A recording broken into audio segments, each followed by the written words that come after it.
আসসালামু আলাইকুম। Savanna eco resort গোপালগঞ্জের প্রত্যন্ত এলাকায় অবস্থিত। সাভানা ইকো রিসোর্ট আজকে আমরা এখানে পরিদর্শন করলাম, দেখলাম। এখানে 20 থেকে 22টি পুকুর রয়েছে এবং বেশ কিছু আন্তর্জাতিক মানের কটেজ হাউস রয়েছে। খুব সুন্দর। এক একটার একদিন রাত্রি যাপন করতে গেলে বা দিন থাকতে গেলে প্রায় 3 থেকে শুরু করে 11,000 টাকার মতো রয়েছে।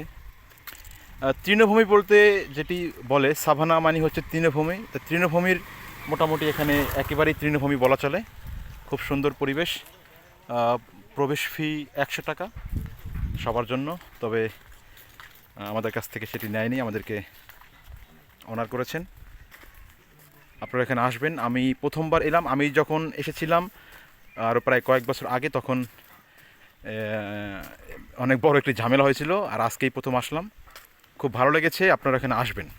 সাভানা ইকো রিসোর্ট বর্তমানে এটি আমাদের সরকারের আওতায় মাদারীপুর এবং গোপালগঞ্জ জেলা প্রশাসন কর্তৃক এটি নিয়ন্ত্রিত হচ্ছে। আসসালামু আলাইকুম।